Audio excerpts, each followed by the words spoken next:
Olá, você que acompanha o canal Miguel Ângelo Informação no YouTube, pelas Frestas da Vida no Instagram e a minha página no Facebook Miguel Ângelo Castelo Gomes. Não sei se você está vendo esse vídeo de dia, de tarde ou à noite, mas independente de onde, de quando, do momento que você estiver acessando esse conteúdo, você é sempre bem-vindo aqui nesse canal. Você tem acompanhado no Miguel Ângelo Convida diversos convidados e convidadas que a cada semana têm enriquecido a nossa vida. A gente procura sempre articular a fé com diversos aspectos da vida humana.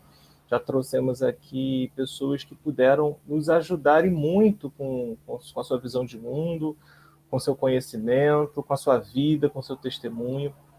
E hoje não seria diferente. A gente está iniciando o mês da Bíblia, o mês onde na Igreja Católica a gente dedica uma atenção especial às Sagradas Escrituras. E para marcar esse início desse mês da Bíblia, trouxemos aqui alguém que vai ajudar a gente nesse percurso de pensar a fé com as Sagradas Escrituras. O que a gente pode beber dessa relação fé e Sagradas Escrituras, que é algo tão comum, né, na vida dos cristãos, dos católicos, né, sobretudo, mas, enfim, de todos os cristãos, e não cristãos também, né, temos aí o Antigo Testamento, enfim. Mas talvez a gente não faça uma relação como a gente possa fazer com essa palavra, para nos ajudar a estabelecer essa relação profunda com a palavra, ou para poder nos ajudar a perceber a relevância disso na nossa vida de cristãos. A gente tem aqui hoje, nessa tarde, vou deixar que ele mesmo se apresente, o querido Padre José Otácio. Bem-vindo, Padre José Otácio. Olá, Miguel Ângelo, também os seus seguidores aí. Então, de acordo com o horário que estejam ouvindo aí. Então, bom dia, boa tarde, boa noite. Uma alegria estar aqui. Então, eu sou o Padre José Otácio, o Miguel Ângelo já me apresentou, né? Eu sou padre da Diocese de Niterói, Arquidiocese de Niterói, do Rio de Janeiro. E é isso, né? Eu não sei se pensou mais alguns dados nessa apresentação. A gente pode fazer, inicialmente, antes de falar do tema, assim, um pouco, já que a gente está saindo desse mês vocacional, que é o mês de agosto, estamos entrando no mês de setembro, que é o mês da Sagrada Escritura, não é? Esse programa está indo ao ar agora no dia 6 de setembro, está bem fresquinho ainda, o mês vocacional. Se eu pudesse, em poucas palavras, falar como que se deu da sua vida essa dimensão vocacional, só de Niterói mesmo, até para a sua própria gosto, né, em aprofundar as Sagradas Escrituras, embora seja comum a todos os cristãos, não são todas as pessoas que entram nesse caminho de aprofundamento à Sagrada Escritura, né? Então, só para a gente ter um relato assim pessoal do senhor sobre isso. Ok. Então, eu tenho 47 anos, né? E desses, 21 como padre. Assim, o despertar, né, para ser padre aconteceu ali aos 14 anos, né? A decisão. Aos 16, eu ingressei no percurso, né, como seminarista. E é isso, né? E depois vem os estudos, né? Filosofia, teologia. O gosto pela Bíblia é uma coisa, assim, como você disse, né, é uma coisa de todos os cristãos, mas alguns, talvez, essa busca, né, e eu sempre gostei de literatura, Miguel Ângelo, sempre gostei de ler, e quando eu vi que tinha um livro, né, esse livro com a sua especificidade, para nós que cremos, tem uma palavra viva e eficaz, Sim. Então vi a chance de poder estudar, e assim, né, eu estive fazendo a graduação, né, na teologia em Roma, de 95 a 98, e lá, né, eu fiz lá o mestrado em teologia bíblica na Gregoriana, de 98 a 2001. E depois, quando eu retornei ao Brasil, né, tive um tempo de docência na PUC, onde nós nos encontramos, né, Miguel, onde nos conhecemos. Né? Exatamente.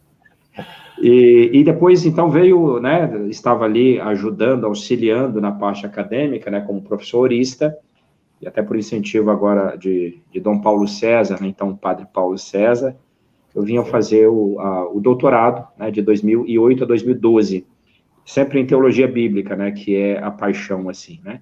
Eu até sinto, né, quando eu pergunto, né, seja qual a coisa mais profunda, né, que eu sinto, assim, como vocacionado, esse chamado, e eu tenho isso, né, essa coisa de fazer conhecida essa palavra, essa revelação, né, porque da parte do ser humano aí a adesão, né, da fé, aí já é um outro, mas tem que ter alguém que proponha, né, baseado até naquela palavra de Paulo, né, como vão crer se não tiver quem proclame, quem pregue? Então eu me sinto desse lado de cá, de quem sinto, ai de mim se não o fizer. Chamado ao anúncio. Que beleza, padre. E aí, nessa sua trajetória ministerial, o senhor sempre atuou antes de... O senhor está em Roma, não agora fisicamente nessa gravação, mas o senhor está, no momento, atuando lá em Roma, né? Mas até chegar lá, qual foi o percurso ministerial? O senhor falou aí da parte acadêmica, mas esteve em paróquias, ou foi mais na formação humana, ou foi na área mesmo de estudos? Como é que foi essa trajetória enquanto ordenado? Uhum. Essa parte acadêmica acompanhou todo o processo, assim, Miguel Ângelo. Mas, assim, eu coloco como alguns blocos, né? Eu estive, assim que eu voltei de Roma em 2001, eu fui auxiliar na formação dos novos padres, né, no seminário. Então, eu fiquei 5 anos, né? Depois, eu fui para uma paróquia, né? Mas sempre, paralelo a isso, eu estou lecionando, né? Ou no Mosteiro de São Bento, no Rio de Janeiro, ou na PUC, no nosso próprio instituto, né? Nos cursos de teologia para leigo, formação de diáconos permanentes. E de 2006 a 2012, eu fiquei numa paróquia, né, em Venda das Pedras, em Itaboraí, aqui na nossa diocese de Niterói. E de 2000 até 2012, 2013 até 2016, final do ano, eu voltei para o seminário, né? Eu brinco que eu fiquei de recuperação, né? A segunda passagem. Segunda época. E depois foi uma experiência maravilhosa quando eu fui em 2017, eu fui para Rondônia, né, para a região amazônica ali. Acompanhei muitas postagens do senhor lá. Mas só foi uma opção do senhor, aí foi um convite da diocese, foi uma inclinação pessoal, e como é que se deu essa ida lá? Eu achava muito bonito o relato lá das comunidades, o acompanhamento, a formação. Uhum. Eu digo assim, a ida para Rondônia foi o estilo vocação de Isaías, né? Aquele que está doido para ir, né? Quem irá por mim? Quem eu enviarei? Envia-me a mim, né? Estou aqui. De fato, eu propus, né? Eu propus que gostaria de fazer essa experiência, eu tinha essa coisa dentro, né? Desde o tempo de seminário, veio um padre, o padre Luiz Guzmão, o nosso padre de Niterói, que fez uma experiência na África, né? E ele foi dar o testemunho dele em 1992, eu estava no Propedêutico, perguntou quem gostaria de um dia de ser missionário? E naquela ocasião, um amigo, um irmão meu de padre, o padre Sebastião, e eu levantamos a mão.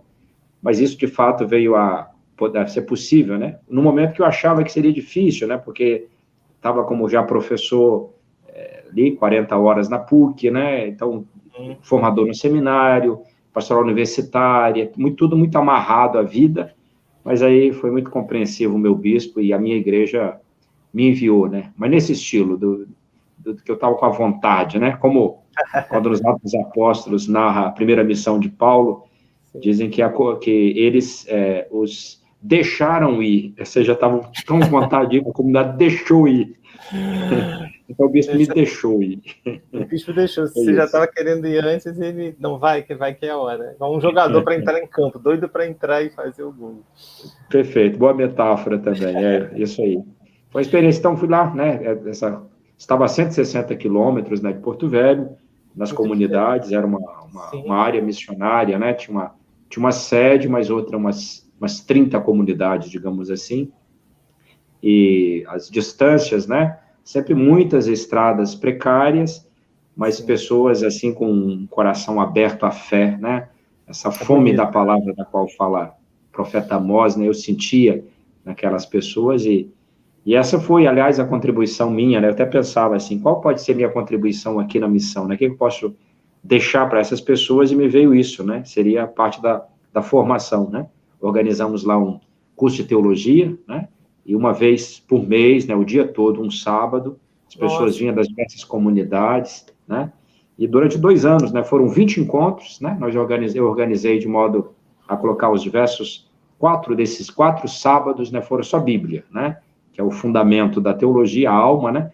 e depois peguei os tratados, né, teologia fundamental, Deus unitrino, cristologia, mariologia, eclesiologia, a moral, a patrologia, aí cada tratado, né, e assim passamos o catecismo da Igreja Católica, mas na perspectiva mais bíblica, né, que é a minha área, e na linguagem acessível às pessoas. Então, essa foi a experiência, né? E esse curso, ele segue lá de alguma forma? Ficou multiplicadores? Ou foi só uma semente da experiência das pessoas que lá tiveram e cada um agora está reproduzindo isso de uma outra forma? Ou segue lá com outras pessoas no outro formato? Assim, esse curso ele tem na Arquidiocese de Porto Velho, no centro, né, de Porto Velho, Sim. que é mais bem organizado, obviamente, né, com diversidade de professores, porque lá era um curso unidocente, né? Então, era o que só tinha. Não é então, universidade, é unidocente. E esse curso, o intuito dele era formar ministros da palavra, né, que pudessem, nas comunidades, porque lá, como não tinha como o padre estar presente, que eles fossem mais bem qualificados, né, na passagem da palavra, nas reflexões, né, dominicais, então, e os catequistas, né, formá-los. Você pergunta, como isso dá continuidade? Dá continuidade, eu penso neles, né, porque os qualifiquei. Penso... E, assim, acho que cada padre, quando chega, ele vê um jeito, né, de como manter, né, esse processo de iniciação na fé e, né, de crescimento das pessoas, né, dos membros da comunidade. Ainda mais tratando da palavra de Deus, que é algo vivo, né? Com certeza eles entrando em contato com aquilo, não tem como ficar indiferente a partir disso, né? Os frutos... É extraordinário, assim, sabe? A descoberta que eles faziam, né, dos textos, né? Inclusive, uma coisa na parte do curso, eu não sei se eu estou fazendo a digressão muito grande, não, mas a gente... Fica à vontade, padre, a gente vai... Ok. Uma das coisas que eu os ensinava é como ler a Bíblia. Ou seja, porque isso parece uma coisa secundária, mas não é, né? Porque, sobretudo, o Antigo Testamento contém coisas imperfeitas e transitórias, né? Porque a perfeição está em Cristo e Ele é a última palavra, né? Então, ajudá-los, ao mesmo tempo, saber que é palavra de Deus, mas é uma palavra de Deus que está num processo pedagógico, né, de revelação. Então, ensiná-los, a gente pegava até alguns exemplos, né? Pega lá Levítico, capítulo 11, pega a Bíblia, tá vendo? Proíbe comer algumas carnes, então, inclusive comer carne de porco. Como é que é isso? Está lá na Bíblia, né? Como é que é isso? Então, isso tem que ser lido à luz do Novo Testamento. E o bom é que a gente pegava o capítulo 3 da segunda Coríntios, onde Paulo dá o critério. Paulo diz assim que quando se lê, né, as Escrituras, o Antigo Testamento, sem a fé em Cristo, é como se lesse com um véu, né? Então, porque o véu só é tirado quando se crê em Cristo, né? Então, dado esse critério, abrir os olhos deles, porque eles viam, tem que ler esses textos à luz do Novo Testamento. Então, quando eu chego depois no Evangelho de Marcos, onde Jesus fala que não é o que entra no ser humano que o faz impuro, mas o que sai do seu coração, então a gente dá a relevância, ou seja, como interpretar esse texto de Levítico, porque assim, outros, né? Ou seja, para as pessoas simples, essas descobertas, não simples, eu penso até para nós, né? Para mim também é iluminador, né? Quando leio os textos ali, porque há muitos textos, né? E, sobretudo, pensemos, quando Jesus, no Sermão da Montanha, ouviste o que foi dito, eu, porém, vos digo, Jesus está aplicando esse critério, né? Que é um critério chave, né? Para a gente não ficar fundamentalista e ler de acordo com o dinamismo da palavra que se revela, né? Só para dizer... Bíblia, né? Eu li na Bíblia como se isso fosse algo absoluto, mas de que maneira que eu lia na Bíblia, né? Onde, né? E como é que isso aparece na Bíblia? Perfeito, a pergunta é sempre assim, né? Se está no Antigo Testamento, Jesus confirma isso?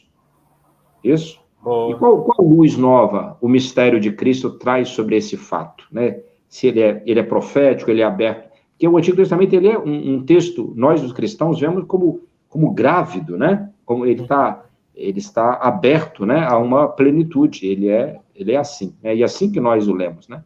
Não lemos como a palavra definitiva. A palavra definitiva para nós é dada em Jesus, né? Aliás, ele é, né? Então, assim, um curso de teologia, a gente fazia muito esse processo, né? E mesmo quando estudávamos as coisas mais próprias da doutrina, da prática, da liturgia, mas sempre buscávamos na fonte, né? As escrituras, né? Isso é possível. É assim.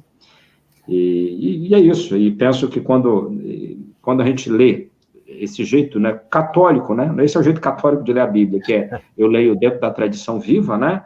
Ou seja, dentro da fé, seja aberta aos sacramentos, aberto, né, à vida da comunidade como ela se organiza hoje. Quando lemos a Bíblia, sim, mas nós encontramos que a Bíblia ela está na base disso, né? Pense, nossas orações da missa, elas são todas cheias de Bíblia, né? Todas as orações, né? Desde a Ave Maria, né? O Pai Nosso, né? Que rezamos, tudo cheio de Bíblia. Tá Isso é ali, né? Então, e revelador, depois... né? Transformador. Isso, perfeito. E é legal quando as pessoas se dão conta de que é assim, né? Então, elas participam diferente, né? A vida, a questão do rito, e, por outro lado, elas leem também a Bíblia de forma iluminador e libertador. Acho que esse é um aspecto, essa categoria, assim, Miguel, ela é muito importante. A Bíblia, ela deve ser libertadora. Perfeito. Libertadora no sentido mais profundo, né? Ou seja, uma coisa que faz desabrochar o ser, né? Ou seja, então é isso para a vida. E essa era a experiência, porque as pessoas mais simples, elas, como elas tendem a o que está escrito, elas foram, né? Está escrito isso aqui. Agora, qual o elemento de vida que está aqui? Essa é a pergunta, né? Qual o elemento de vida? Porque é isso que Deus colocou. Se não for o elemento de vida, fomos nós. São marcas só nossas, né? De Deus é sempre o elemento de vida, o elemento vivificador, né? Libertador, né? Descobrir isso nas Sagradas Escrituras, então, é fundamental para a nossa vida de fé, para a nossa vida, né? Como um todo, como você disse, né?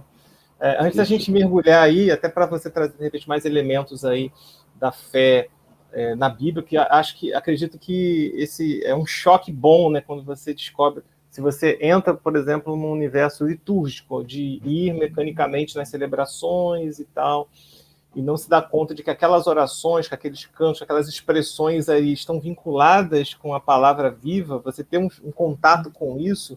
Eu não sei se isso, de alguma forma, se isso chega nas catequeses, né, de forma mais ampla, de forma mais basilar, se isso chega nas formações das pessoas de uma forma mais geral. Mas fato é que parece que na experiência não seja algo assim tão... que esteja acontecendo com uma certa... como poderia acontecer. Né? Aqui não é nenhuma crítica negativa, né? Mas uma percepção assim, pessoal, talvez. Você não há essa evidência, né? Você vai no encontro, você não consegue enxergar imediatamente quais são as ligações do que está acontecendo ali na missa, o que tem a ver com a Sagrada Escritura, né? Isso seria tão bom para um diálogo também, né? Com os não cristãos, por exemplo, né? Para as pessoas entenderem um pouco mais o significado da missa, por exemplo. Verdade, assim, se você... eu já vi alguma reflexão, assim, acho bem legal, o livro do Apocalipse, por exemplo, que é um livro que tem muita chave litúrgica, né? O autor fez assim, né? No fundo, há uma grande liturgia, que é a liturgia do céu, né? Se você olhar, às vezes ele coloca, né? Tem o trono, né? Onde está sentado o ancião de muitos anos, também o cordeiro, né? Você tem os 4 seres vivos, você tem os anciãos, né? Tem aquela multidão de branco, ali você tem os candelabros, você tem, né, o incenso, ou seja, tudo isso, e pensa, quando nós na missa, né, digamos, depois naquele momento do santo, santo, santo, essas palavras são ditas pelos querubins, né, diante do trono, Isaías capítulo 6, né, o versículo 3, diante do Senhor, né, santo, santo, santo, Dominus Deus Sabaoth. Então, são palavras cheias, e isso, né, e sentir isso, porque a liturgia para nós, como a experiência de oração, mas a liturgia se destaca, né? É uma experiência, não é que a gente deixa a terra, mas é que a gente, assim, por graça, a gente alcança o céu, ou melhor, a gente deixa que o céu nos alcance, né? Porque é o momento onde nós nos percebemos criaturas relacionadas com o Criador, né? Nos sentimos salvos, nos sentimos cuidados por Deus, as nossas aflições, né? Até sugestivo, tem uma oraçãozinha que o padre faz depois do oremos, né? Ele fala, oremos para que trazendo ao altar as alegrias e as fadigas de cada dia, nos disponhamos a oferecer um sacrifício aceito por Deus Pai. No fundo, esse sacrifício que nós vamos oferecer não é o nosso sacrifício, né? Nós nos unimos a nossas pequenas dores, né? E nesse tempo a gente tem passado por algumas, a grande oferta de Jesus. Então, ali, veja, o sacrifício não fica só dor. Aliás, a palavra sacro facere, né? Eu faço sagrado, né? Ou seja, eu oferto aquilo por Cristo, com Cristo e em Cristo. Então, realmente, assim, como estávamos falando, lido à luz, né, da palavra de Deus, desses textos, né? Apocalipse, e se nós vemos que isso tudo se realiza, né, na minha experiência de oração, com outros irmãos, né, diante de Deus, feito isso com a verdade do coração, penso que isso saímos de lá diferente, saímos lá, quase aquela imagem de Moisés, né, voltamos com o rosto, né, resplandecente. reluzente. Não porque abandonei o compromisso daqui, porque eu não sou, não, pelo contrário, voltamos com a energia, com suplemento de vida, para enfrentar os afazeres, né, da vida, do tran-tran da vida, porque percebemos que não está tudo aqui, né? Isso é próprio do crente. O crente é aquele que sabe que o céu está aberto sobre ele, né? O céu está aberto sobre mim. Então, eu vivo assim, né? Então, não sou só quem está com o pé dentro da lama, mas tem isso, né? Tem essa consciência de que não é só o aqui e agora, mas que se avança. Isso é muito importante que você está falando, por diversas razões, mas principalmente, acho que nesse tempo da pandemia, há essa avalanche de situações desde o ano passado, né? E tem a mídia, que muitas vezes dá um enfoque negativo, já fazia antes, e diversas situações acontecendo no campo da política, da educação, da saúde, a nível pessoal. E ter esse olhar crente, né, como o senhor está nos convidando a fazer, é redescobrir, né, nas suas próprias raízes, né, do seu batismo, que a gente está lá, Cristo nos deu isso, né, de presente, de dom, e cabe a gente, principalmente nesse tempo, mergulhar. Esse presente já está dado, esse céu já está aberto, essa esperança já aconteceu, né, vamos dizer assim, nele, e a gente avança no meio de incertezas, mas na certeza da fé. Acho que essa é uma chave para a gente viver esse tempo também, porque é um tempo que aflige a todos, né? Imagina quantos sacerdotes também deram a sua vida nesse tempo, ou perderam, né? Bispos, leigos, né? Durante esse tempo de pandemia, situações de emprego, situações de relacionamento familiar. Então, são diversas as aflições desse tempo. No entanto, a gente é sempre convidado a mergulhar. Se a gente tivesse assim, celebrações ou pessoas, iniciativas como a sua, né, de convidar as pessoas a fazer esse mergulho, né, mais profundo na Sagrada Escritura, seja num curso, seja na dinâmica da celebração, acho que isso transformaria o mundo silenciosamente, né, de forma vital, diferente. Os textos, né, assim, Miguel, eles são cheios são experiências, né? O que é a Bíblia senão experiências de Deus, né? São pessoas que, por graça de Deus, fizeram experiência de Deus, né? Experiência no sentido, talvez mais nosso, né? No sentido do Antigo Testamento, o ser humano não pode experimentar Deus, isso é o maior pecado, né? Mas no sentido que nós usamos na linguagem odierna, né? Ou seja, de uma percepção de uma presença, né? De que alguém que caminha comigo, né? Então, a Bíblia é isso, página por página. E o extraordinário é quando a gente consegue usar ter acesso a essas páginas, não só como uma janela que eu percebo aquela experiência que Abraão fez, que Moisés fez, que Maria, que José fizeram, mas eu vejo isso também como um espelho, ou seja, esse texto, ele pode redefinir, pode remodelar a minha existência, né? Meu presente, meu momento, porque as experiências humanas, elas se aproximam muito, né? Sim, nós não somos tão criativos assim, é claro, experiências diferentes, mas em grandes linhas são isso, né? São dores, alegrias, perdas, vitórias, fracassos, basicamente está ali. E a Bíblia, ela está cheia disso, né? E ela dá chave de leituras, não é isso? De pessoas que fracassaram, como às vezes fracassamos nós, né? Nós temos aquele momento de Pedro de não te conheço, tem um momento de Davi né? Aquele Davi lá de Betsabeia, né? Infiel a Deus, leva a morrer Urias, né? A maldade humana que está desenhada nas páginas da Bíblia, mas ali passa o fio de ouro, digamos assim, do amor de Deus que não desiste de nós, né? Então, isso que você falava, né? Nós reencontramos nesta página, digamos, como o diapasão, você pode dizer, aquele instrumento, né? Para afinarmos, né? Para afinar perfeito. Também. Eu penso que para fazer a afinação do instrumento, a gente se desafina e ele vai apertando as cordas do nosso coração, né? À medida que a gente perfeito. vai se você que é músico, né? Sou músico, isso então, que acontece. Às vezes os apertos nas últimas nas últimas liturgias, Jesus tem usado palavras duras, né, inclusive, né? Apertar, às vezes a corda quase tensiona. Hoje mesmo, na liturgia, o evangelho de hoje, mais uma palavra dura, de hipócritas, né? Jesus, ele não mede palavras, né? Imagina, né? Talvez essa... Das coisas que Jesus bate, talvez a hipocrisia seja a que mais insistentemente, né, ele fale, né? Realmente, porque a coerência, ela não tem nada a ver com pessoas impecáveis e com aquilo nós, o justo, né? Você poderia dizer nesse sentido do todo ajustado à lei, né? Isso não é, porque a hipocrisia, ela é justamente querer parecer isso, não sendo, né? Então, quando nós reconhecemos não ser, e é importante, né? Reconhecer que esses espaços nossos não alcançados ainda pela verdade de Cristo, né? Esse é o caminho da superação da hipocrisia, né? Esse querer parecer o que é o caminho, a chance, né? A chance. Por isso, eu me recordo de parece que seja São Jerônimo, ele diz, parafraseando ele, que a gente tem que estar atento para colocar-nos sempre deixar sermos o alvo da palavra. Então, eu não tenho que me esquivar, achar que esse hipócrita só pode ser fulano de tal, ou fulana de tal, né? Meu marido tinha que estar aqui nessa missa, minha filha, meu filho, né? Não, essa palavra vai ser, essa né? palavra é dura, é para mim, né? Então, me colocar no alvo, né? Porque se eu me sinto aquele mestre da lei se eu deixo essa palavra me alcançar, isso, né? Pode ser a chance de uma conversão que precisamos todos, né?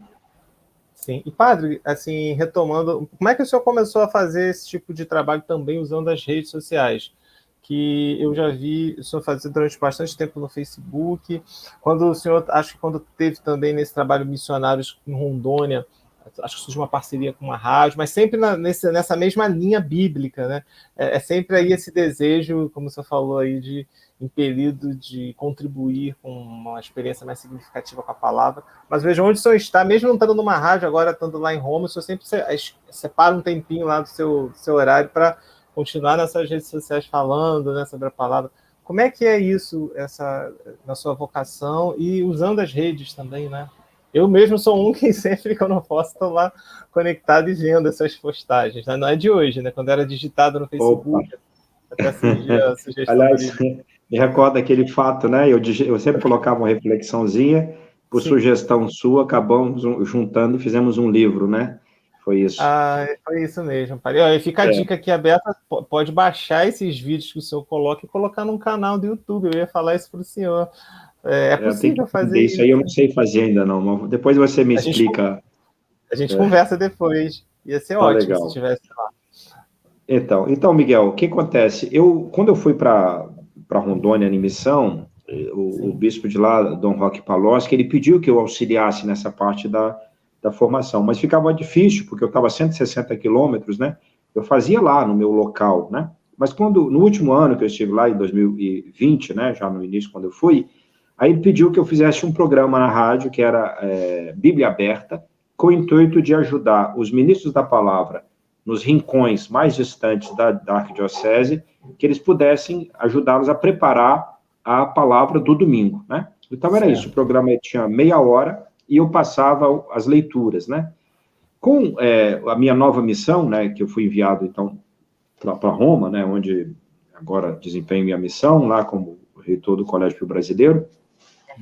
Então, as pessoas me cobraram, né? Tinha um grupo ali, talvez uns 40, que eram os fiéis escudeiros, né? Os seguidores mesmo ali.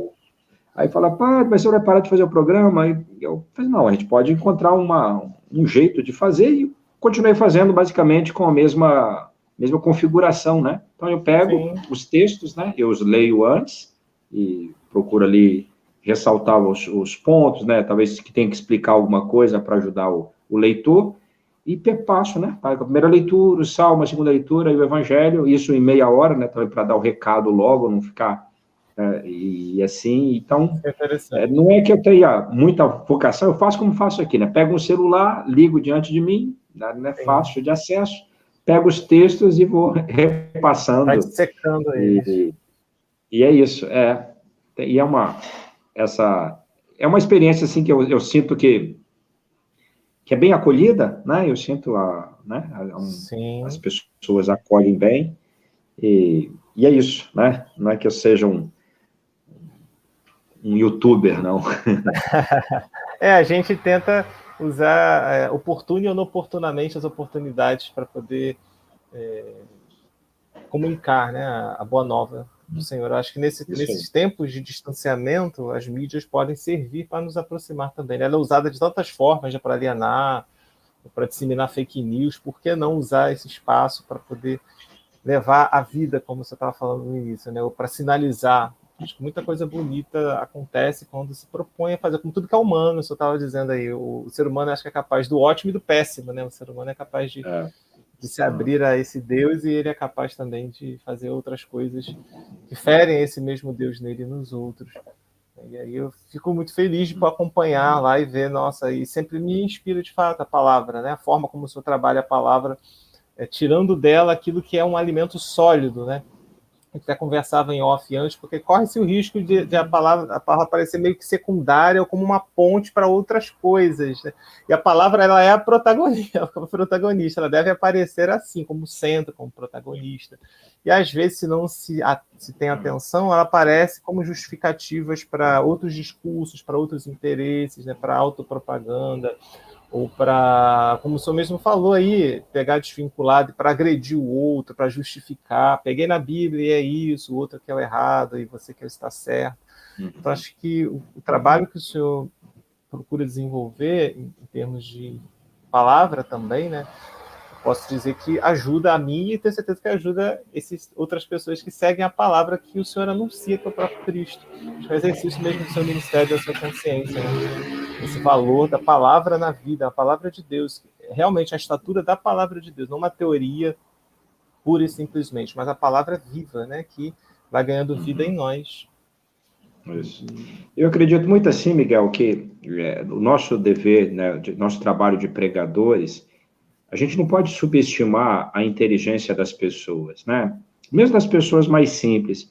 Tem um processo que é de decantação daquilo, de aplicação daquilo, depois no dinamismo das minhas escolhas que eu faço, políticas, né, até, que esse trabalho, ele é pessoal. Eu não tenho que estar fazendo isso para você, né? Então, eu acho que a função do pregador é ele explanar essa palavra, né, tentar toda a sua potencialidade, expô-la, né?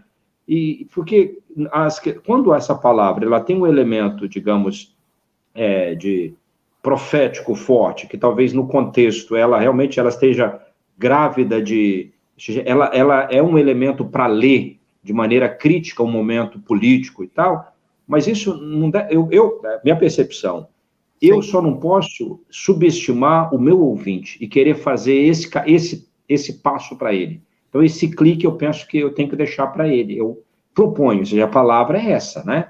Ou seja, Amós falou, ai de vós que vender um pobre por um par de sandálias, né? Esta palavra não precisa ficar, ou seja, o passo de Tá muito aplicação claro. disso, né? Só para dizer assim, como eu procuro, né, propor essa palavra, assim, eu acredito realmente que esse é o caminho melhor, porque eu sou respeitoso da liberdade e da inteligência do outro, né? Como Deus mesmo é, né? Como Deus é. Isso, e acho que isso favorece também a ação da palavra dele. Acho que parece algo simples, mas a gente olhando, né, com um olhar mais fino assim, para a realidade, a gente vê que talvez não seja tão simples, no sentido de que muita gente não faz esse uso, né, nas diversas expressões, não falo nem só dentro das comunidades católicas, enfim, das experiências que as pessoas possam ter com a palavra, mas fora, enfim, há uma certa confusão e mistura nesse tempo. Só falou de questões políticas, não vamos entrar nesse campo específico da política partidária, mas a gente percebe essas polarizações, essas tensões, essa instrumentalização da palavra nos discursos políticos, dentro das comunidades católicas, né? Polarizações, eu conheço irmãos que não se falam, né? Que brigaram até na rede e nos bastidores, você sabe que não se falam, são pessoas ativas nas suas comunidades, né? Casais que se estranharam por conta de política dentro da igreja. o uso mesmo entre cristãos evangélicos e católicos, né, essa questão, vou pegar aqui, o pegar está dizendo isso, você que é o errado, e aí o outro pega, não, é você que é adorador de imagem, não, é você que não tem a Eucaristia e Nossa Senhora. Aí fica esse clima onde ninguém consegue pensar na palavra enquanto esse elemento que o senhor trouxe, que é a potencialidade dela, de resgate, de vida, de lidar aí com as inconsistências da vida, mas apontando sempre para o diálogo, para a construção de vida, para o respeito. Parece que isso é uma urgência, sabe? E aí a palavra entra como um elemento aí muito forte também nisso, sabe? Que é uma urgência desse nosso tempo. E aí, quando você fala a palavra e respeita a palavra, respeita o ouvinte, acho que são elementos aí que, por si só, já também nos educam, né? Opa, pera lá, tem que falar. E aí vai acalmando os ânimos, né? E por essa própria dinâmica. Isso aí, a palavra, essa definição, né, que dá a carta aos Hebreus, né, não a definição, melhor, qualifica, né, de viva e eficaz, ela é bem sugestiva. Ela não só é viva, mas ela é vivificadora, né? E a eficácia dela, eu sinto, está justamente em gerar vida, né? Essa é a eficácia da palavra. Ou seja, e ela, logo em seguida, ela divide, né? Ou seja, ela passa entre alma e o espírito, quase ali, ela afina a gente. Mas a palavra, ela... Gumes, né? Isso, perfeito, né? Essa essa imagem da espada, que o apóstolo Paulo também usa, né, na carta aos Efésios, a palavra, essa metáfora, né, da palavra como espada, né? Quando ele fala da armadura, né, do cristão. A palavra, ela é esse elemento da espada. Não, a espada, ela não é para ferir o outro, né? Então, é interessante que a palavra, a metáfora, ela é usada. A metáfora da armadura, ela especialmente ou seja, é a minha defesa, né? Ela é a minha defesa, então ela não é agressiva. Aliás, quando eu agrido o outro com a palavra, eu estou usando ela de maneira inadequada, ou seja, ela gera morte, ela é quase que uma contradição, né? Ou seja, se eu firo o outro, se numa discussão com a palavra eu deixei o outro morto, né? Ou seja, da discussão eu deveria deixar o outro mais vivo, né? Pois então, é. Isso. E isso está falando aí, isso é muito sério, porque, de fato, assim, acontece aqui acolá situações assim, né? E que bom que a gente pode dialogar e perceber que não, né? Existem potencialidades aí que devem ser, talvez, a regra e não a exceção, essa questão da dinamicidade da palavra. Mas, padre, a gente está aqui para falar sobre fé e sagradas escrituras, fizemos aí um preâmbulo assim livre, porque é muito bom sempre conversar com o senhor sobre qualquer coisa, mas sobretudo na palavra. Na época, posso dizer também em termos de, quando eu fiz a minha teologia, alguns professores, eles sempre inspiram, né, a capacidade do professor passar pela nossa vida e deixar rastros de bem, né, e o senhor certamente foi um desses, né, na sua vida mesmo, enquanto professor dentro de sala, não só pela fé, pelo conteúdo da teologia, mas pela sua lida com os alunos, né, pela profundidade, seriedade, mas também sempre revestido de leveza, né, com humor, né, com aquela com um senso fino, né, que eu acho que é uma das coisas que me encantam no exercício da docência e também quem comunica as coisas de Deus. Embora a palavra de Deus ela tenha aí essa exigência, mas ela deve também, eu acho que quem a transmite tem que saber transitar nessas dimensões e aí só deixou esse rastro em mim, enquanto estudante de teologia, enquanto crente, né, católico, enquanto alguém atuante na minha comunidade. E aí, também é por isso que o senhor está aqui essa tarde, essa noite, essa manhã, para que o público também seja brindado aí com essas nossas trocas, com a própria riqueza da palavra de Deus. A fé e a Sagrada Escritura, a gente já meio que falou muito nesse preâmbulo, mas o que mais o senhor acha interessante de trazer nesse bate-papo, nesse cenário? Assim, como é que a gente pode, o senhor falou da questão litúrgica, pode ser mal interpretada e vivida de uma forma mais rasa e não se enxergar ali a Sagrada Escritura. Falamos de outras experiências de fé, de vida, mas o que mais a gente pode, nesse mês da Bíblia, né, essa gravação aqui está indo no dia 6 de setembro para meio que marcar no canal aqui esse início do mês da Bíblia. que elementos que o senhor poderia trazer para a gente, até dessa construção que o senhor já fazia nesse curso, né, de forma acessível, o senhor já tinha essa linguagem acessível para as pessoas, o que a gente pode trazer ainda mais aqui nessa tarde para que a gente mergulhe ainda mais e beba ainda mais dessa importância da relação fé e Sagradas Escrituras? A minha descoberta, assim, né, da Bíblia, né, que ela se dá desde que a gente, né, começa na catequese, né, mas como esse um lugar, assim, para fortalecer a minha fé, ela se dá, talvez, assim, com a descoberta dos exercícios espirituais de Santo Inácio, né, depois com aquele jeito de ler, né, de ler os textos da leitura orante, né, que eu penso que essa é a abordagem boa para a Bíblia, né, a Bíblia, ela, claramente, ela tem um elemento de conhecimento, né, que a gente vai lendo e vai adquirindo conhecimento dos personagens, né, mas, só que eu gostaria de usar de novo aquela metáfora, né, esse é um jeito de ler a Bíblia como se ela fosse uma janela, né, onde eu vou olhando a história que aconteceu com aquelas pessoas, né. Agora, assim, como uma proposta, né, para esse mês da Bíblia, a gente poderia, talvez, em outra ocasião, talvez a carta aos Gálatas seria interessante, que vai ser o texto, né, parece, desse ano. Mas, assim,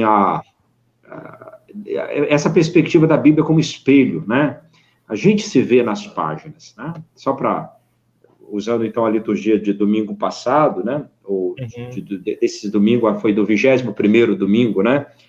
Que foi, imagina lá com Josué, a gente aceitar subir, né? Também está ali naquele monte, está em Siquém, sentindo interpelado por ele, que fala, olha, eu e minha família vamos servir o Senhor. Vocês vão servir o quê? Os deuses mesopotâmicos, os deuses cananeus aqui.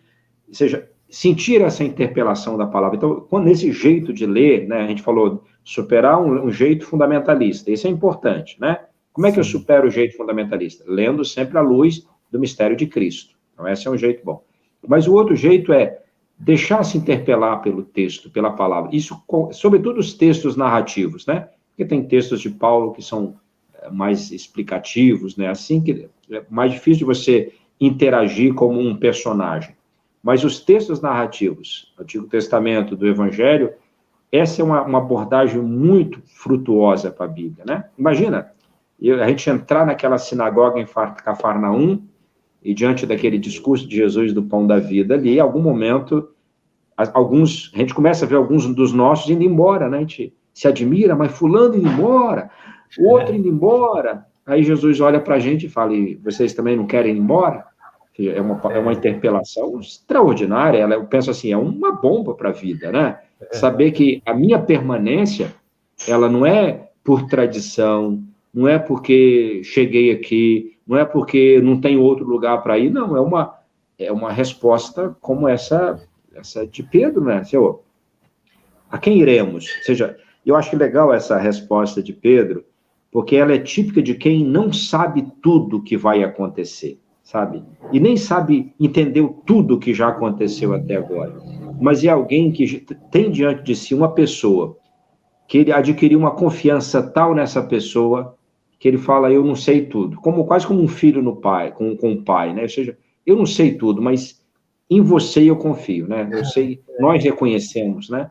Então, eu penso que, e diante desses textos, assim, esse tipo de leitura da Bíblia, que eu penso que é a leitura que nós chamamos performativa, né? Essa leitura performativa, porque ela agrega mentalidade nova em nós, renova-nos, né? Aquilo que Paulo diz na 1 Coríntios, que nós temos o nous, né? A mente de Cristo. Se nós não o temos, deve, né, querer adquirir isso. E a pergunta é, como é que se adquire isso? Como é que se adquire o jeito de pensar? Ainda Paulo, na carta aos Filipenses, ele fala, tende em vós os mesmos sentimentos, né, que estavam em Cristo Jesus. Como é que se adquire essa mente, esses sentimentos de Cristo? Ou seja, essa interioridade, o jeito de sentir, né, em relação às pessoas, em relação ao Pai, né, aos que sofrem. Como é que adquire isso? Eu entendo que se a palavra, como nós dizíamos, a carta aos Hebreus diz, ela é viva e eficaz, o nosso contato com ela, aqui sempre sob a ação do Espírito, né? Por isso ele é o sempre presente. O Espírito, ele molda em nós, a partir do contato com essa palavra que eu a acolho como crente, esses sentimentos nessa mente, né? Então, não sei se eu me faço entender, mas é um jeito de ler os textos que eu os acolho como da minha, são meus, né? São para mim, né? São para mim esses textos, e esses textos são frescos, né? Como você usando a metáfora da comida que a gente usou em off também, né? É uma comida recém-preparada, né? E é uma comida caseira, né? Uma comida caseira no sentido ali, né? São pessoas que eu amo que... Pronto, né? E são esses... Não, eu acho que... mas há textos na Bíblia que não dá para ler assim, que são difíceis. Ok. Há uns 30% na Bíblia, digamos assim, que são um pouquinho mais complexos, né? Que exigem uma ajuda para ler, faz um pouquinho mais de aridez, né? Mas há uns outros 70% que das histórias dos personagens, e voltamos àquela ideia, nem sempre histórias de vitória, nem sempre histórias luminosas, né? Como são as nossas. E eu penso, com a luz desses textos, né? Ou melhor, às vezes até a sombra desses textos, né? Porque são sombrios, né? Pensa lá o profeta Elias, fugindo de Jezabel e Acabe. Ele quer morrer, o cara desanimou da vida, né? É isso? No junípero, né? Ficou lá encostado no junípero, esperando. Perfeito, né? Por vezes a gente também não gostaria de escorar num junípero e falar, como diz os paulistas, larga a mão, né? Larga a mão, não dá, né? Todos os profetas mortos, eu aqui lutando contra o rei, né? E sobretudo Jezabel, né? Porque o rei Acabe é um banana, né? Mas Jezabel é que é a forte ali. Mas só para dizer, esses textos, eles nos falam muito, né? E depois, pensa, você escutar deitado, prostrado, né? Imagina prostrado, uma voz te diz, levanta, come, né? E te oferece um pão, que depois você pode andar 40 dias e 40 noites. Que pão é esse, né? É o pão da fé, né? É o pão da fé. É o pão da fé que, no fundo, é o pão vivo que o próprio Jesus se identifica, né? Esse é o pão supersubstancioso, né? Que nós comemos pela fé, né? Nós comemos Jesus com a fé, né? Então, só para dizer, você viu qual abordagem? Eu diria essa, né? Porque assim fizeram os personagens, né? Talvez, não sei, em algum momento você havia sugerido a gente pensar também um comentário, né, sobre Maria e José também, né? Eu acho que seria algum momento, como você achar adequado, a gente pode fazê-lo. Podemos fazer sim, padre. Só para... eu acho que isso que o senhor falou aqui, tomara que assim, se expanda sempre, né, e sempre dentro da dinâmica da igreja, porque me parece que é a forma que nos coloca em contato com esse pão substancioso, como o senhor mesmo aponta, que é o próprio Cristo, e nos coloca em confronto conosco mesmo, com Deus, e retira, né, aqueles excessos, aqueles penduricalhos, né, que muitas vezes tiram o foco da palavra, né, e distraem, e aí a gente sai com aquela sensação, às vezes, de comer alguma coisa que não é estragado, que não traz substância, mas da forma como a gente pode lidar e apresentar para o outro, aí a gente traz para a palavra, porque a palavra de Deus ela tem essa dinâmica, mas a gente, ao entrar em contato com ela, a gente pode não servir a ela, mas se servir dela para os nossos interesses, né? E aí fazer mal a si próprio, aos outros, ao mundo, né? E a palavra de Deus é a única que não tem nada a ver com isso, né? Nesse sentido de que ela tem essa potencialidade de transformação de vidas, né? De sociedades, de estruturas, de mentalidade. Cabe a nós, a nossa forma como lidar. Agora, traz para a gente, padre, então, essa dinâmica de Maria e de José, por gentileza, porque a gente está aí vivendo o ano de José, né? Estamos aí, Francisco, como sempre, lúcido e inspirado, propôs à igreja esse ano Josefino, né? Até com uma carta apresentando ligações diretas, né, da pandemia, de questões aí pandêmicas com José, e onde está José está Maria, onde está Maria está Jesus, está a Sagrada Família. Então, ajuda a gente, padre, a mergulhar aí nessa dinâmica mariana e josefina. À luz da Bíblia. É uma reflexão muito simples, assim, né, muito simples e sempre, né, baseado nos textos da Escritura, porque a gente está conversando aqui, né, falando sempre na perspectiva crente, né, de ler a Bíblia, de ver a vida, né? E eu gostaria só de pensar, assim, uma fala do apóstolo Paulo, né, na carta aos Romanos, quando ele fala da sua pregação, ele fala, qual o objeto da pregação dele na carta aos Romanos? No capítulo 1, no versículo 5, ele fala, eu vou pregar para os gentios a obediência da fé. Então, o que nós notamos é que no Novo Testamento, no Antigo Testamento, na Bíblia, a fé bíblica, ela é cheia de obediência, né? Não se concebe a fé como um ato psicológico de eu creio em Deus e não sei o que é lá mais, né? A fé, ela é sempre cheia de obediência, né? Quando Deus prova Abraão, prova a fé e tal, no fundo, a resposta de Abraão só é adequada se for cheia de obediência, né? Então, quando nós olhamos esses dois personagens, né, Maria e José, vamos primeiro abordar a Virgem Maria, o que nós vemos é isso, né? São dois obedientes, né? Então, Maria tem o texto, né, da Anunciação, né? Lucas capítulo 1, quando, diante da narrativa do anjo, né, do que Deus propõe a ela, né, e esclarecidas as coisas, na proporção que, enquanto era possível esclarecer, tem um mistério grande ali, né? Mas ela fala, né, a serva, aqui tua serva, né? Aí depois vem essa fala, faça-se em mim segundo a tua palavra, né? Então essa é a atitude obediente. Isso molda a vida da Virgem Maria. Vamos encontrar essa mulher depois lá aos pés da cruz, né? Ou seja, uma existência assim. Tanto é que no capítulo 11 de Lucas, quando aquelas pessoas, diante, né, da extraordinária pessoa de Jesus, né, dizem, né, feliz, né, os seios te amamentaram, o ventre que te gerou. E Jesus fala, sim, mais feliz quem crê e guarda a palavra de Deus, né? E cá entre nós, não são essas as atitudes marianas, né? Ou seja, aliás, esse mesmo verbo filaço, né, que é um verbo guardar, não tanto no sentido da observância, mas no sentido mais da vigilância, né? Mas aqui não vem ao caso exegese de esfumaturazinhas, né? Mas tem o acuo, a escuta, né? E depois tem um zelo com o qual essa palavra ela é guardada, né?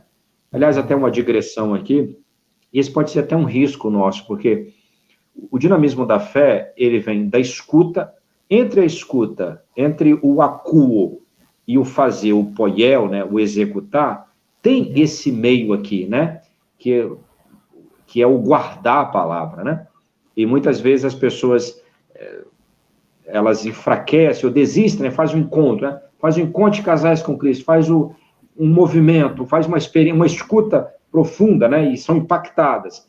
Depois já quer partir para uma prática, mas é claro que é importante essa prática, mas tem um espaço aqui, né, do guardar a palavra, que ele é dinâmico, né, ele revisita as escrituras constantemente, ele é de partilha com outros irmãos crentes, né, então, que é um processo de guardar. Né?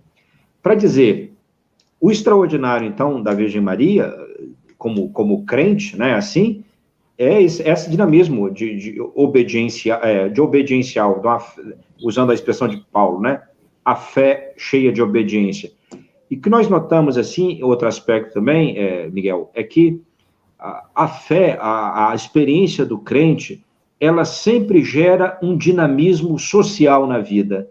E se nós olharmos assim, vamos pegar só os nossos dois personagens, mas sim, seja a Virgem Maria, ela sabe que o que vai acontecer com ela alcança outros, né? Então, e é isso, né? E, aliás, deve ser sempre uma perspectiva nossa de crente, né? Ao dispor, obedecer a Deus, ou se eu disponho a desobedecê-lo, eu tenho que saber que isso há consequências sociais, né? Isso gera graça, ou eu fecho esse espaço de graça para a comunidade, né? Para a minha família, para as pessoas que estão perto de mim.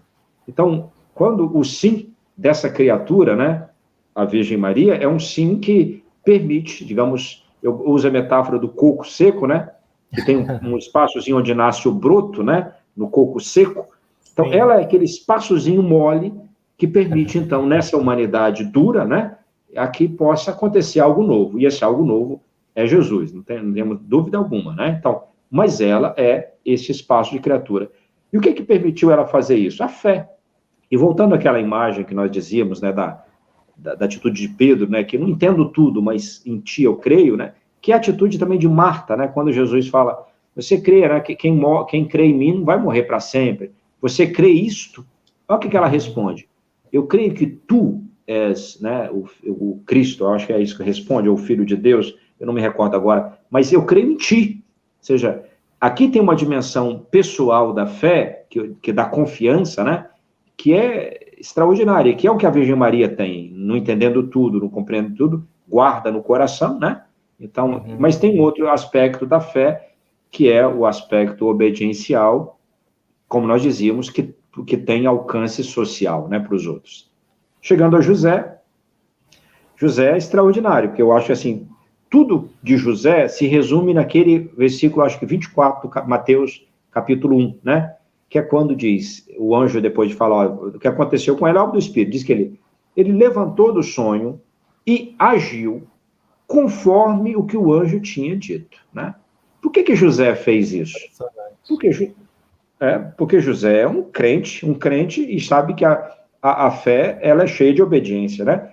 Então, ela até assim, a fé, ela não pode definir-se de outra maneira que não seja isso, né? Porque é próprio da relação da criatura com o Criador, né? Com aquele chamado, seja vocacionado ao nome que dermos, mas nessa relação criatura-criador, há sempre a preponderância da vontade de um outro, né? E aqui o crente é aquele que diz, olha, eu aceito que você mande em mim, eu aceito que o epicentro da minha vida não seja meu próprio umbigo, né?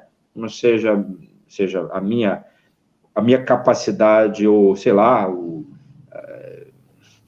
não seja esse espaço de autonomia meu, né, meu espaço de autonomia, eu aceito que um outro faça parte para ajudar nas minhas decisões, ou para definir minhas decisões, né? Então, isso é a fé, eu aceito, né? Então, esse aceito, e é um ato da razão, né? Não tem nada aqui contra a razão.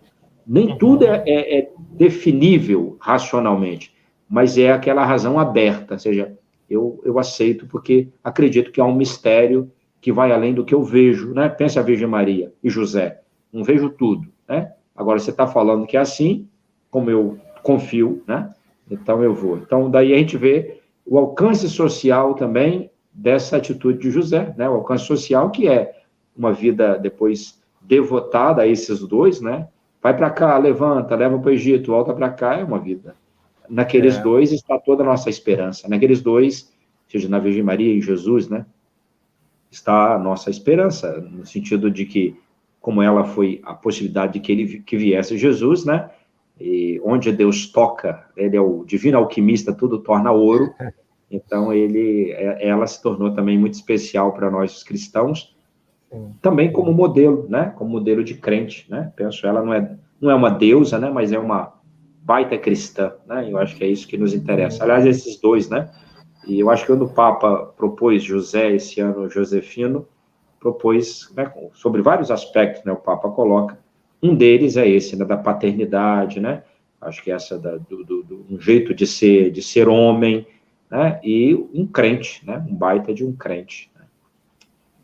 Eu achei bacana, a gente já está caminhando. O papo, quando é bom, a gente nem sente passar, padre. Já estamos quase uma hora batendo papo sobre a Sagrada Escritura. A Sagrada Escritura, ela é realmente esse espaço onde a gente tira coisas novas e coisas velhas, né? Velhas no sentido de experiências antigas, mas é sempre novo, porque é o Espírito quem dá a vida a essa palavra. Mas eu gostei quando você fez nas suas reflexões de sábado, quando o senhor, falando da Nossa Senhora, como falando Magnífica, aí o senhor pensou bendita entre as mulheres. Eu nunca tinha prestado atenção, é bendita entre Ruth, o senhor começou a pensar as mulheres bíblicas, né, que são grandes, né, no sentido de mulheres que, dentro da sua humanidade, limite, mas elas nos apontam algo ali de Deus também na relação delas. E eu nunca tinha pensado que, dentre essas, Maria foi ali pensada e ela é bendita entre essas mulheres. Eu falei, isso para mim foi novo, né? Pode não ser algo novo, né, no sentido de reflexão, mas para mim foi um encontro com uma novidade ali, realmente, aquilo que você estava dizendo, né? De esse exercício de lidar com a palavra de forma viva. Então, esse foi um exemplo meu das outras reflexões suas. E obrigado por nos ajudar a olhar Maria e José de forma viva também, né? Não são aquelas dois personagens que a gente tem uma mera imagem estática, né? E nos relacionamos muitas vezes de forma superficial e supersticiosa com elas, né? Se eles não nos dão coisas ou nos abençoam do jeito que eu quero, mas olhar para essas figuras de forma bíblica também, enxergar na Bíblia elementos para ver neles essas pessoas que têm uma abertura para esse Deus, né? Que não é exclusividade deles, mas nós também, como seres humanos, temos também esse potencial. Não somos como Maria, né? Maria foi Maria, José foi José, mas nós somos nós e Deus é Deus, né? Isso aí. Mas a experiência deles, né, como a gente refletiu um pouco antes, é uma experiência performativa para nós, porque é uma experiência aprovada, né? Aprovada Perfeito. por Deus, né? Se é aprovada, ou seja, pensa lá Isabel, né? Ou seja, feliz és tu, né? De onde vem a honra que a mãe do meu Senhor vem me visitar, né? E ela está cheia do Espírito. Quando ela faz, a gente não pode perder isso. Quando Isabel faz esse elogio a Maria, diz que ela antes diz que ela ficou cheia do Espírito. Então é uma mulher cheia do Espírito que fala que esta mulher é bendita, né? E bendita por quê? Porque creste, né? E porque você creu, você é uma crente, essas coisas anunciadas vão acontecer, né? Então, esses textos são performativos para nós, né? A experiência de José, quem de nós também não tem momentos assim que precisa... Eu até digo, por que José sonha com as coisas de Deus? Hoje, pela psicologia, sabemos que a gente sonha aquilo que a gente leva um pouco para a cama, né? Então, José levou as coisas de Deus para a cama. Sonhou com elas, né? Senão que no dia a dia dele, acordado, ele estava lidando com as coisas de Deus, né? De forma profunda. Isso aí, ou seja, é uma coisa que né, era importante, era um homem profundo, né? De coisas profundas, né? Queria, se é uma, né? Seja o casamento com Maria, e por outro lado, ele via essa mulher quem ela era, mas também tinha, né, a história dele. Então, onde é que entra toda a minha história com Deus nesse fato da vida meio estranho aqui, né? Como nós, né, por vezes, situações dramáticas. Onde é que entra aqui a minha fé, né? Aquilo, tudo que eu conheci da fé, tudo que já propus para outros, né, que eu creio. Que luz isso traz, né? Então, no caso de José, ele levou isso, né? Levou isso para o sono, né? E teve uma luz. Pode ser que a gente não sonhe com as coisas de Deus, mas hoje nós temos uma palavra que permite que, acordados, nós tenhamos estas palavras, né? De novo, que dá indicações muito certeiras para nós. Padre, só tenho a agradecer aí a sua disponibilidade, nos ajudar aí a ter, nesses breves minutos, né, de relação com uma fé viva com a palavra de Deus. Tenho certeza que as pessoas que tiverem contato com esse nosso bate-papo aqui, assim como eu tive, assim como eu sempre tenho, né, desde a época da graduação, enquanto aluno, e depois com suas postagens, com seus vídeos, queria agradecer pela sua disponibilidade. O senhor está aí terminando, né, nessa gravação um período de férias. Fala um pouquinho nessa nova etapa de missão lá. Então, o senhor está lá na casa de formação, né? E lá, como é que o senhor está desenvolvendo lá a formação de padres que vem? Isso, perfeito. É um colégio, a gente chama Colégio Pio Brasileiro, é como se fosse um seminário, só que em vez de ter seminarista, tem padres, né? E se tem padres, então não tem aquele processo de formação inicial, né? Não são seminaristas, né? São padres. Então, a gente os trata, eu sou um presbítero com presbíteros. Agora, Perfeito. O dinamismo da formação permanente, ele se mantém. Esses padres vão para lá, nesse colégio lá em Roma, né? Acolhe os padres brasileiros, né? Do Brasil inteiro. Esse ano até a gente vai ter, talvez, em torno dos 50, né? Que é um número pequeno, o colégio poderia ter mais, mas dada a situação de pandemia, tem um grupo mais reduzido. Mas eles vão lá para fazer mestrado e doutorado nas diversas universidades de Roma. Então, nesse colégio, eles moram, né? Só que não é uma república, né? Não é um lugar onde só come e dorme, né? Tem uma vivência fraterna, tem celebrações litúrgicas diárias, né? Da liturgia das horas, da celebração eucarística, né? Obviamente com aquela liberdade de horários que os padres precisam para os seus momentos de estudo, né?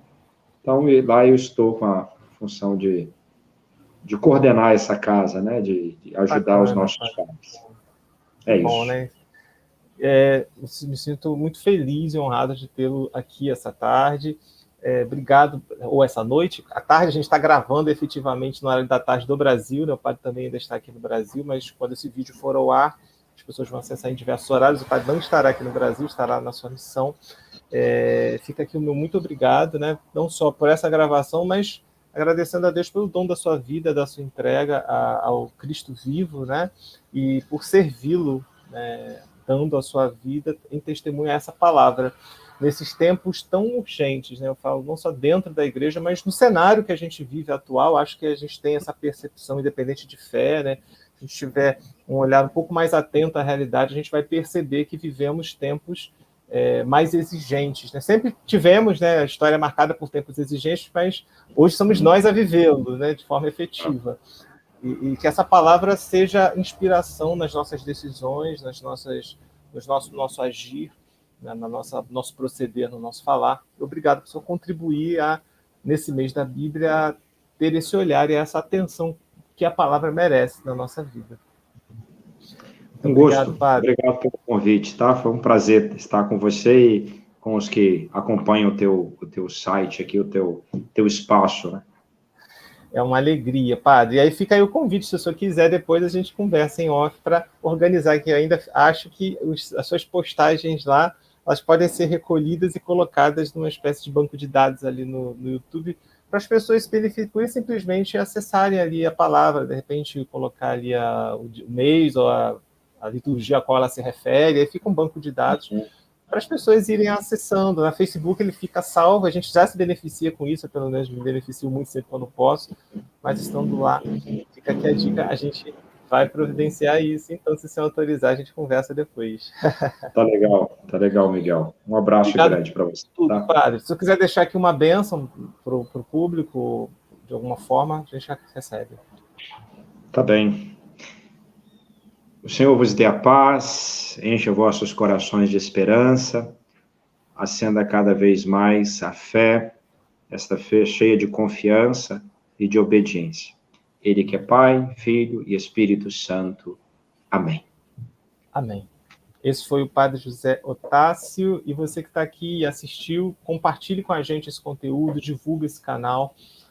Com certeza muitas outras pessoas poderão se beneficiar com aquilo que está sendo trazido aqui, porque é feito de forma dialógica, cada um contribui com a sua experiência, com a sua visão de mundo, e assim a gente vai avançando no exercício do respeito e do diálogo. A gente se encontra, se Deus quiser, no próximo Miguel Ângelo Convida. Um abraço, fiquem com Deus. Um abraço, padre.